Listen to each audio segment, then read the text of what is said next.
Sarah Chen had always been different from other girls in her small Texas town. While her friends painted their nails and talked about weekend parties, she spent hours at the local gym, pushing her body to limits that made grown men wince. Her dream was simple but ambitious: become a United States Marine. At 19, with determination burning in her dark eyes, she finally got her chance. The bus ride to Marine Corps Recruit Depot Paris Island felt like a journey to another world. Sarah pressed her face against the window, watching the South Carolina landscape blur past. Her stomach churned with a mixture of excitement and terror. She had read every book, watched every documentary, and prepared for months. But nothing could truly prepare someone for what lay ahead. The moment the bus doors opened, reality hit like a physical blow. Drill instructors swarmed the new recruits, their voices cutting through the humid air like knives. Sarah's ears rang as she was herded off the bus with 30 other terrified young people. The yellow footprints painted on the asphalt seemed to glow in the harsh overhead lights, and she quickly found her place among them. "You think you're tough?" Drill instructor Rodriguez screamed inches from Sarah's face, his breath hot against her cheek. "You think because you did some push-ups in high school, you're ready to be a Marine?" Sarah kept her eyes fixed straight ahead, her jaw clenched so tight her teeth ached. She had expected this, but experiencing it was entirely different. The first few weeks passed in a blur of exhaustion and constant pressure. Sarah discovered muscles she never knew existed as they screamed in protest during endless physical training sessions. The obstacle course became her daily nemesis, a collection of walls, ropes, and barriers that seemed designed by someone who hated the human body. Yet she persevered, driven by a fire that burned deeper than physical pain. What Sarah didn't expect was the subtle hostility from some of her fellow male recruits. It started small: snide comments during chow time, deliberate shoulder bumps in formation, whispered jokes about women not belonging in combat roles. Most of the female recruits in her platoon kept their heads down and tried to blend in, but Sarah's competitive nature made her a target. Private Johnson, a hulking farm boy from Iowa, seemed particularly invested in making Sarah's life difficult. He had old-fashioned ideas about women's roles and made no effort to hide his resentment about sharing barracks with females. During rifle training, he would accidentally knock over her gear. In the mess hall, he would spread rumors about special treatment for women recruits.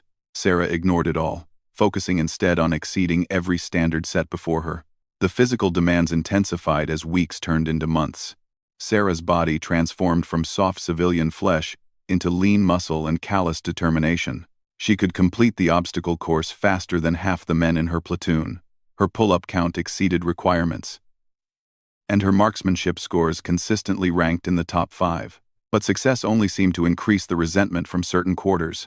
One evening, as Sarah prepared for lights out, she noticed something was wrong. Her carefully maintained gear had been disturbed. Small things at first: her uniform folded incorrectly, her toiletries rearranged. She said nothing, understanding this was part of the psychological warfare that came with military training. But the incidents escalated. During a particularly grueling week of field exercises, Sarah woke to find sand in her weapon. The sabotage could have resulted in serious consequences during inspection, but she caught it in time, spending precious sleep hours cleaning and re-cleaning her rifle until it gleamed. Still, she kept quiet, determined not to be seen as someone who couldn't handle the pressure. The harassment took on a more organized feel as time passed. Sarah would find her bunk stripped and remake it perfectly, only to return from training to find it destroyed again. Her boots would mysteriously disappear, forcing her to search frantically before formation. Each incident was small enough to seem like coincidence, but together, they painted a clear picture of coordinated intimidation. Sarah's breaking point came during a surprise night inspection.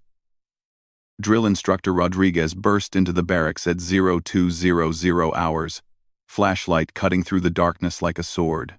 Every recruit scrambled to attention beside their perfectly made bunks, but when the light hit Sarah's area, her heart sank. Her footlocker had been opened, and its contents scattered across the floor in deliberate chaos. What is this disaster, recruit? Rodriguez's voice could have shattered glass. Sarah's mind raced as she stared at the mess she knew she hadn't made. Her carefully folded uniforms lay twisted on the floor, her personal items scattered like confetti. I don't know, sir," she stammered, knowing how weak it sounded. The punishment was swift and brutal. While her platoon mates returned to sleep, Sarah spent the rest of the night cleaning the entire barracks floor with a toothbrush. Her knees bled through her uniform pants as she scrubbed, but the physical pain was nothing compared to the humiliation burning in her chest. She could hear muffled laughter from some of the bunks, and she knew exactly who was responsible. The campaign against her intensified after that night. Sarah's gear would be sabotaged before important inspections. Her personal items would disappear, and she would find herself blamed for infractions she didn't commit. The stress began to show in her performance. Her usually perfect uniform inspections resulted in demerits. Her room failed standards she had always exceeded, and exhaustion crept into her physical training scores. What hurt most was the silence from recruits she had considered friends. Fear of becoming targets themselves kept most of her platoon mates neutral, unwilling to stand up for her or even acknowledge what was obviously happening. Sarah found herself increasingly isolated, fighting not just the demands of Marine training but a psychological war that threatened to break her spirit. The worst incident came during combat training week. Sarah had been looking forward to this phase, confident that her physical preparation would finally pay off. The exercise involved a 20-mile tactical march through difficult terrain, carrying full gear and weapons. It was designed to test every limit a recruit possessed, and Sarah had trained specifically for this moment. She woke that morning with anticipation coursing through her veins. The march would separate the Marines from those who couldn't handle the pressure, and she was determined to prove she belonged among the elite. Sarah went through her pre-march ritual carefully, checking every piece of equipment, ensuring her boots were properly laced, and mentally preparing for the grueling hours ahead. But when she reached for her boots, they weren't there. Sarah's blood ran cold as she stared at the empty space where her perfectly broken-in combat boots should have been. She dropped to her knees, frantically searching under her bunk, in her footlocker, anywhere they might have been misplaced. Other recruits were already forming up outside, the sound of their boots on pavement echoing through the barracks. "Looking for something, Chen?" Johnson's voice dripped with false concern as he laced up his own boots nearby. Sarah's hands shook as she continued searching, knowing with absolute certainty that her boots had been deliberately taken. The march was scheduled to begin in minutes, and without proper footwear, she would be forced to drop out, possibly facing dismissal from the program entirely. Sarah's mind raced through her options. She could report the theft, but without proof, it would look like she was making excuses. She could refuse to participate and accept the consequences, but that would mean abandoning everything she had worked toward. Or she could find another way to prove that she belonged here, regardless of what obstacles were placed in her path. The sound of drill instructor Rodriguez's voice booming across the parade ground made her decision for her. "Fall in! March begins in 60 seconds!" Sarah looked down at her bare feet, then at the faces of the recruits who had made her life a living hell. Something hardened inside her chest, a resolve that went deeper than pride or stubbornness. She would march barefoot, 20 miles through rough terrain, carrying 60 pounds of gear, with nothing protecting her feet but determination and sheer willpower. It was impossible, dangerous, and probably insane, but as Sarah stood and walked toward the formation, she knew it was the only way to prove that she would not be broken, no matter what they threw at her. The formation was a sea of polished boots and pressed uniforms when Sarah took her place in line. Her bare feet felt cold against the asphalt, and she could already sense curious glances from nearby recruits. Drill instructor Rodriguez paced in front of the assembled platoon like a caged predator, his eagle eyes scanning for any imperfection that would give him an excuse to unleash hell. "Today, you will discover what it means to push beyond your perceived limitations," Rodriguez announced, his voice carrying across the morning air. "This march will break some of you.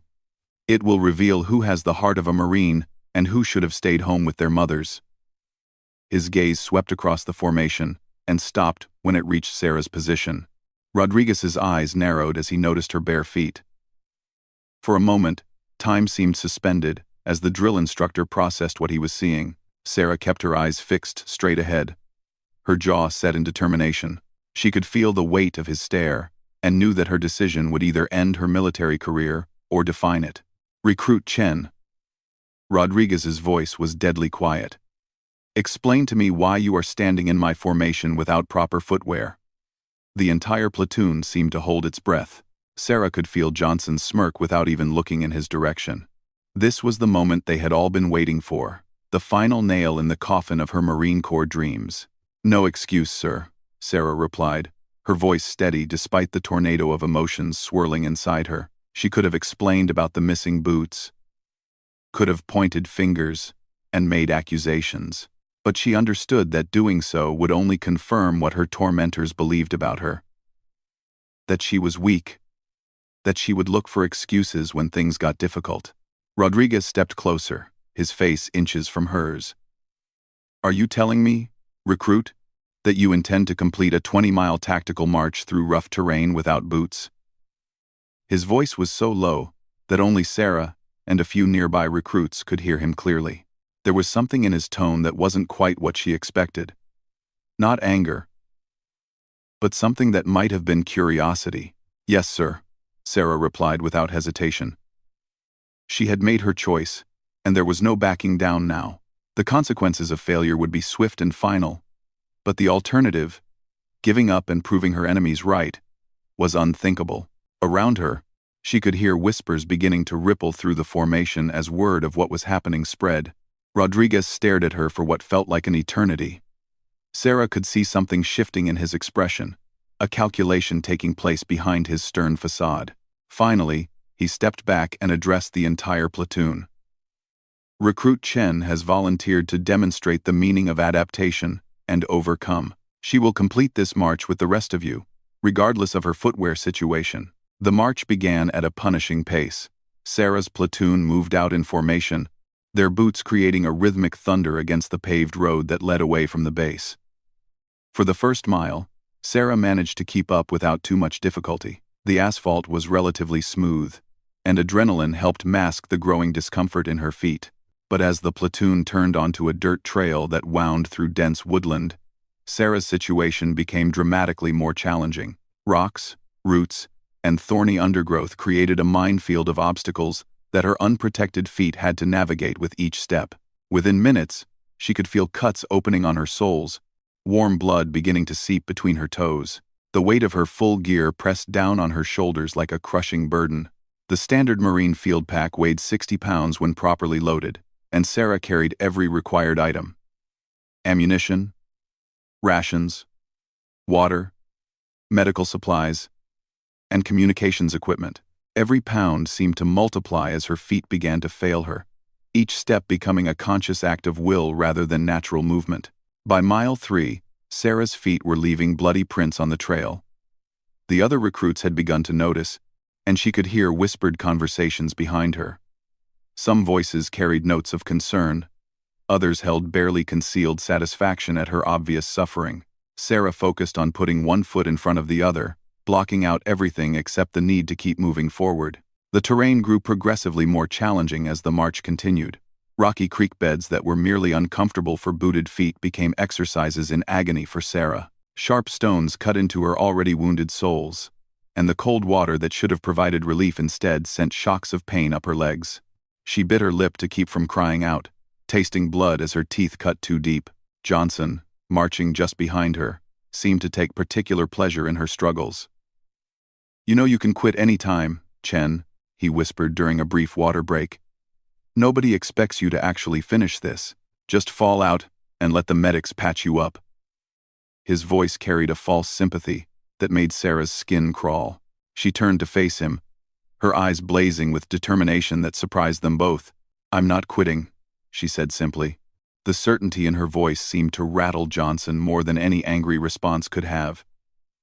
He had expected her to break by now, to prove his theories about women's capabilities correct. Instead, she was becoming something he hadn't anticipated.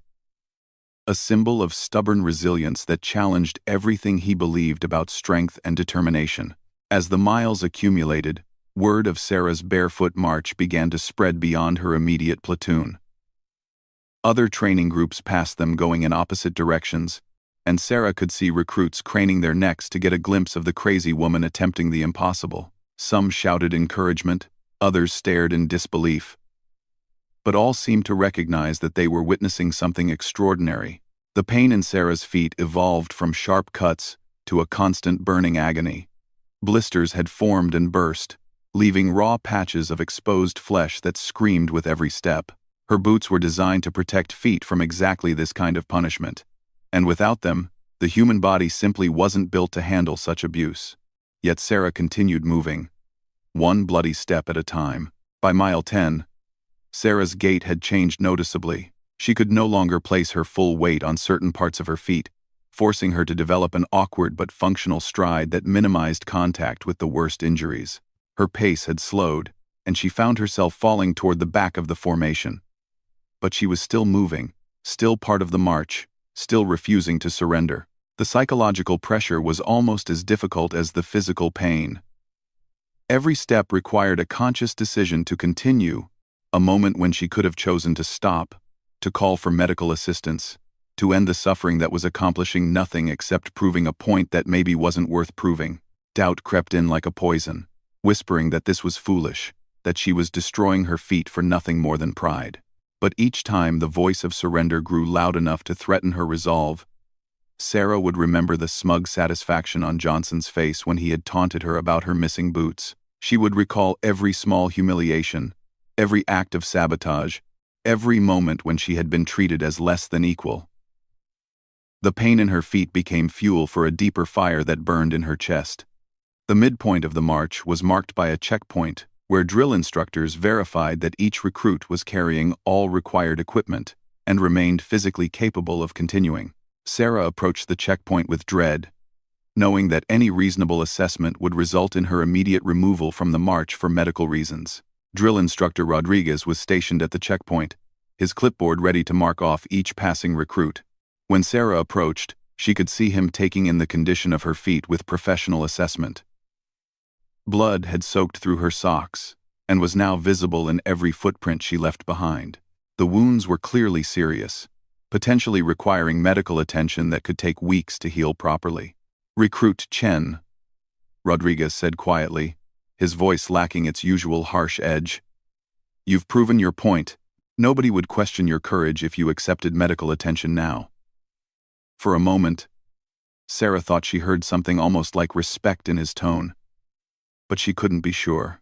What she was certain of was that this was her last chance to quit, with honor intact. Sarah met his gaze directly. "Permission to continue the march, sir." Her voice was hoarse from the effort of suppressing pain, but it carried absolute conviction. Rodriguez studied her face for several long moments, as if trying to read something written in the lines of exhaustion and determination that had formed there. "Very well," he said finally, "but you will accept a medical escort for the remainder of the march. If your condition deteriorates to the point where you pose a danger to yourself or others, you will be removed immediately." Sarah nodded her agreement, understanding that this was likely the best compromise she could hope for. The second half of the march began with a Navy corpsman assigned to monitor Sarah's condition. Hospital Corpsman Williams was a compact, efficient man who had seen enough injuries to recognize both serious medical conditions and remarkable human endurance. He introduced himself quietly and began walking beside Sarah without making a show of his presence. "I've been watching you for the last few miles," Williams said conversationally as they resumed the march. "What you're doing isn't medically advisable, but I have to admit I've never seen anything quite like it." His tone was professional but carried a note of genuine curiosity about what drove someone to push through such obvious physical distress. The terrain in the second half of the march proved even more challenging than the first. The trail wound through swampy areas where hidden roots and submerged rocks created treacherous footing even for properly equipped Marines. For Sarah, each step became a careful negotiation between forward progress and avoiding obstacles that could cause catastrophic injury to her already damaged feet. Her platoon mates had begun to change their attitude toward her as the miles accumulated. The whispers of mockery had been replaced by something approaching awe. Even recruits who had initially supported Johnson's harassment campaign found themselves impressed by Sarah's refusal to quit. Whatever their opinions about women in combat roles, they couldn't deny that they were witnessing an extraordinary display of mental toughness. The pain had evolved beyond simple physical sensation into something that occupied Sarah's entire consciousness. Each step required negotiating with her body, convincing her nervous system to accept another round of punishment. Her feet had gone numb in some places and screamed with hypersensitive agony in others. Blood loss and dehydration were beginning to affect her balance and coordination, yet somehow, impossibly, she kept moving forward. The final 5 miles stretched ahead like an impossible mountain. Sarah's vision had begun to blur at the edges, and she could feel her body beginning to shut down non-essential functions to preserve energy for the basic act of moving forward. Corpsman Williams stayed close, monitoring her pulse and watching for signs that her determination might be pushing her body beyond its ability to recover. Around mile 16, something unexpected happened.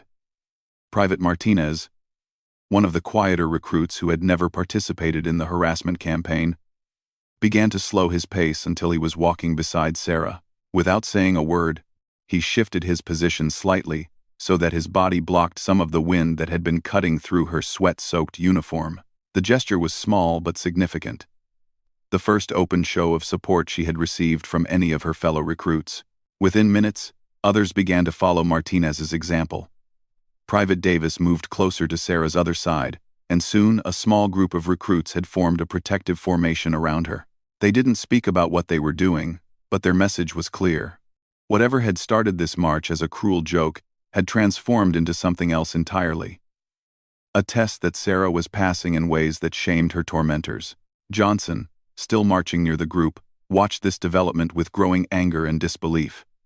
His plan to humiliate Sarah and prove his point about women's weaknesses had backfired completely. Instead of breaking down and quitting, she was inspiring other recruits to rally around her. The narrative he had tried to create about female weakness was crumbling with every bloody step she took. "This is ridiculous," Johnson muttered to another recruit who had been part of his campaign against Sarah. "She's going to hurt herself permanently for what? To prove some feminist point?" But his words carried less conviction than before, and even his closest allies were beginning to distance themselves from his increasingly desperate rhetoric. The physical toll on Sarah had become catastrophic. Her feet were no longer recognizable as human appendages, but rather as raw, bleeding masses of damaged tissue, held together by willpower alone. Each step left a clear print of blood and torn flesh on the trail behind her. The pain had transcended normal sensation and become a constant, overwhelming presence that threatened to consume her consciousness entirely. Corpsman Williams had grown increasingly concerned as he monitored Sarah's vital signs. Her pulse was elevated far beyond normal exertion levels, her breathing had become shallow and rapid, and her skin had taken on a pale, clammy appearance that suggested her body was beginning to go into shock. "Chen," he said quietly, "I need you to be honest with me. Are you experiencing any chest pain or difficulty breathing beyond normal exertion?" Sarah considered the question carefully. Her chest did feel tight, and each breath seemed to require conscious effort. But she couldn't tell if this was due to physical distress or simply the overwhelming nature of the pain radiating from her feet. "I'm okay," she said, though her voice sounded weak even to her own ears. "I can finish this." Williams frowned but didn't immediately override her assessment. He had seen Marines push through incredible physical challenges before, and part of his job was distinguishing between dangerous medical conditions and the normal suffering that came with extreme military training. Sarah's determination was remarkable, but he needed to ensure it didn't become suicidal. As the platoon crested a hill that revealed the final 3 miles of the march, a commotion erupted from the front of the formation. Word was spreading that senior drill instructors from other platoons had gathered at various points along the remaining route. Sarah's barefoot march had become legendary within the training battalion, and Marines who had completed their own training months earlier were coming out to witness the conclusion of what many were calling the most remarkable display of recruit determination they had ever seen. The attention was both inspiring and overwhelming. Sarah had begun this march as a private act of defiance against her tormentors, but it had evolved into something much larger. She was no longer just proving her own worth. She was representing something fundamental about the Marine Corps values of perseverance and adaptation in the face of impossible circumstances. With 2 miles remaining, Sarah's left foot stepped on a particularly sharp rock that opened a deep gash along her arch. The pain was so intense that her vision went white for a moment, and she stumbled badly enough that Martinez had to catch her arm to keep her upright. Blood flowed freely from the new wound, adding to the crimson trail that marked her passage. "That's enough," Corpsman Williams said firmly. "Chen, you've proven whatever point you set out to prove. That wound needs immediate medical attention, and you're risking permanent damage to your feet." He was already reaching for his radio to call for a medical evacuation, but Sarah's hand shot out to stop him. "Please," she said, her voice breaking for the first time during the entire march. "2 more miles. I've come this far." Tears mixed with sweat on her face, but her eyes still burned with the same determination that had carried her 16 miles on ruined feet. "I need to finish this. Not for them. Not for anyone else. For me." Williams looked into her eyes and saw something that made him hesitate. In his years of military medical service, he had learned to recognize the difference between dangerous bravado and genuine inner strength. Sarah wasn't pushing forward out of pride or stubbornness anymore. She was drawing on something deeper, a well of determination that went to the core of who she was as a person. 2 miles, he said finally. "But I'm calling for immediate medical support at the finish line. And if you collapse before then, I'm stopping this march immediately." Sarah nodded her agreement, grateful beyond words that he was giving her the chance to complete what she had started. The final 2 miles passed in a blur of pain and determination that existed beyond normal human experience. Sarah's consciousness narrowed to a single focus. The next step, then the next, then the next. After that, the world around her faded until there was nothing but the trail ahead and the burning need to reach its end. Other recruits had begun to notice something profound happening within their platoon. The protective formation around Sarah had grown larger, and even some of the recruits who had initially supported Johnson's campaign were now openly supporting her effort. The march had become a shared experience that transcended the petty divisions and prejudices that had seemed so important just hours earlier. Johnson found himself increasingly isolated as his former allies abandoned his cause. The woman he had tried to break was not only surviving but inspiring others in ways that made his harassment campaign look small and mean-spirited by comparison. The narrative about female weakness that he had used to justify his actions was being destroyed by the simple act of one person refusing to surrender. With half a mile remaining, Sarah could see the finish line in the distance. A crowd of drill instructors, completed recruits, and training staff had gathered to witness the conclusion of her march. The sight of so many people waiting to see if she could complete the impossible task gave her a final surge of energy that she hadn't known she still possessed. The last quarter mile was lined with Marines who had heard about Sarah's march and come to show their support. They stood at attention in their dress uniforms, creating an honor guard for a recruit who had demonstrated something essential about the Marine Corps spirit. As Sarah approached, some began to clap slowly. Others called out words of encouragement, but most simply watched in respectful silence. Rodriguez appeared beside the trail as Sarah entered the final 100 yards. The stern drill instructor, who had seemed so intimidating on her first day at Paris Island, now looked at her with something that might have been pride. "Outstanding, recruit," he said quietly as she passed. "You have shown us all what it means to be a Marine." The finish line was marked by a simple banner stretched between 2 poles. As Sarah approached it, her legs finally began to give out. The adrenaline that had carried her through the final miles was depleting, and her body was beginning to shut down. But she could see the banner ahead, so close that she could almost touch it. With her last reserves of strength, Sarah broke into a stumbling run for the final 20 yards. Her damaged feet screamed in protest, but she ignored them completely. The crowd of watching Marines began to cheer as they realized what she was attempting. Even Johnson, watching from the back of the gathered platoon, found himself holding his breath. Sarah crashed through the finish line and immediately collapsed to her knees on the asphalt. Blood pooled beneath her feet, and her entire body shook with exhaustion and relief. She had done it. 20 miles through rough terrain, carrying full combat gear, on feet that had been destroyed by the journey.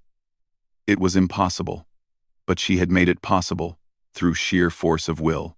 Corpsman Williams was beside her immediately, along with a full medical team that began working to stabilize her condition and assess the damage to her feet. As they loaded her onto a stretcher for transport to the base medical facility, Sarah looked back at her platoon. Many of the recruits who had tormented her for months now looked at her with something approaching awe. Others seemed ashamed of their earlier behavior. Johnson stood apart from the group, his face a mixture of anger and confusion. The woman he had tried to break had instead broken something inside him. His certainty about female weakness, his justifications for treating her as less than equal, his belief that might made right. The boots he had hidden as a cruel joke had become the foundation for a legend that would outlast his military career. As the ambulance pulled away from the training grounds, Rodriguez gathered the platoon for debrief. His usual harsh demeanor had been replaced by something more thoughtful, more reflective. "Today you witnessed something extraordinary," he began. "You saw what happens when a Marine refuses to accept limitations imposed by others or by circumstances. Some of you participated in actions that were designed to break that recruit's spirit," he continued, his gaze settling on Johnson and his allies. "Instead, you created the conditions for her to demonstrate courage that will be remembered long after you have all forgotten the petty grievances that motivated your behavior." The consequences for Johnson and the others involved in the harassment campaign came swiftly. Military justice moved quickly when the facts were clear, and their actions had been witnessed by too many people to be denied or minimized. Some faced formal disciplinary action. Others were recycled to begin their training over again. And Johnson himself was ultimately dismissed from the program. But the real consequences were deeper and more personal. They had participated in something cruel and discovered that their victim was stronger than they had imagined. The experience forced a reckoning with their own character that would follow them for years to come. Sarah spent 3 weeks in the medical facility, while doctors worked to repair the damage to her feet. The injuries were severe. Multiple fractures, deep lacerations, and tissue damage that required skin grafts to heal properly. But her spirits remained high throughout the recovery period, buoyed by a stream of visitors who came to pay their respects to the recruit who had redefined what was possible. When she returned to training, Sarah found that everything had changed. The harassment had completely stopped, replaced by a respect that went beyond mere acceptance. Her fellow recruits looked at her differently now, not as a woman trying to prove she belonged, but as a Marine who had already proven it in the most dramatic way imaginable. The story of Sarah's barefoot march spread throughout the Marine Corps and beyond. Military publications wrote articles about her determination, and her photograph, taken as she crossed the finish line with blood streaming from her feet, became an iconic image of perseverance in the face of impossible odds. But for Sarah, the most important victory was personal. She had faced her worst enemies and discovered that she was stronger than they had ever imagined. The boots they had hidden in an attempt to humiliate her had instead provided the opportunity for her to demonstrate courage that inspired others and changed lives. Sometimes, Sarah realized, the cruelest obstacles could become the foundation for the greatest triumphs.